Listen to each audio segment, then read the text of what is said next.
नमस्कार, तुम्ही पाहत आहात महाराष्ट्र न्यूज। आमच्या चॅनलला लाईक करा, सबस्क्राइब करा आणि शेअर करा। महाराष्ट्र जीवन प्राधिकरण कृती समितीचा अरे हम सब एक है, हम सब एक है। अरे कोण म्हणता देणार नाही, अरे कोण म्हणता देणार नाही। पेन्शन रोखल्याच्या निषेधार्थ LICच्या सेवानिवृत्त कर्मचाऱ्यांचे आझाद मैदानावर बेमुदत उपोषण। मुंबईतील आझाद मैदानावर LICच्या सेवानिवृत्त व कार्यरत कर्मचाऱ्यांनी पेन्शन, ग्रॅज्युइटी, महागाई भत्ता आणि इतर निवृत्ती वेतन लाभ तातडीने देण्याच्या मागणीसाठी बेमुदत उपोषण व धरणे आंदोलन सुरू केले।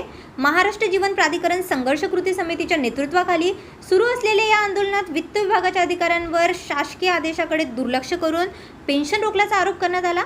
सरकारने तातडीने हस्तक्षेप करून प्रलंबित लाभ अदा करावेत, अन्यथा आंदोलन अधिक तीव्र करण्याचा इशारा आंदोलकांनी दिला।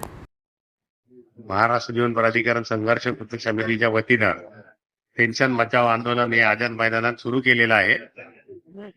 वित्त संचालक महाराष्ट्र जीवन प्राधिकरण त्याप्रमाणे विलास शेळके जे आहेत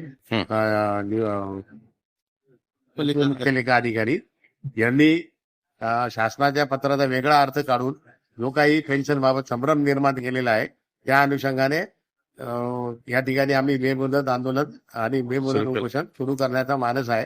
जोपर्यंत वित्त संचालक आणि विलास शेळके यांना हटवत नाही, यांच्यावर कारवाई करत नाही, तोपर्यंत आम्ही या ठिकाणून उठणार नाही। गजानन गटलेवार नागपूर इथून आलेलो आहो। महाराष्ट्र जीवन प्राधिकरण संघर्ष कृती समितीचा सरचिटणीस आहे। आमचे अध्यक्ष अरुणजी निर्भोने साहेब आहे। आमच्या कानाकोपऱ्यातून या ठिकाणी या जीवन प्राधिकरणाच्या संघर्ष कृती समितीचे सर्व प्रतिनिधी या ठिकाणी उपस्थित झालेले आहे। महाराष्ट्र जीवन प्राधिकरण ही महाराष्ट्र शासनाची एक महत्वाची संस्था आहे। राज्यातील जनतेला पिण्याचं पाणी पाजणे, राज्यातील पाणी पुरवठा योजना बांधणे, त्या क्रियान्वित करणे आणि राज्यातील जनतेला शुद्ध पिण्याचे पाणी उपलब्ध करून देणे असं हे काम या खात्याकडे आहे।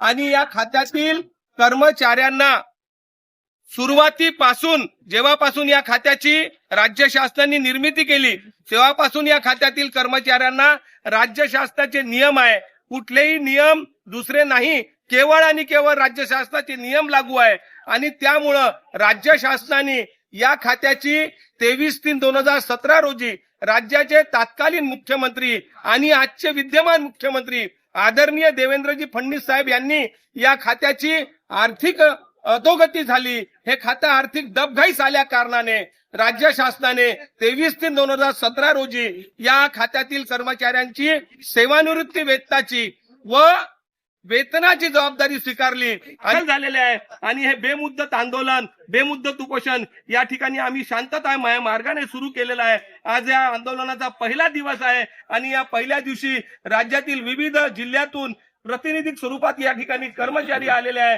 जसं जसं हे आंदोलन पुढे सरकत जाईल, वाढत जाईल, त्याप्रमाणे महाराष्ट्रातून जवळपास 20,000 कर्मचारी आपल्या कुटुंबासहित आपल्या पेन्शनला सुरक्षित करण्याकरिता या आंदोलनामध्ये सहभागी होणार आहे।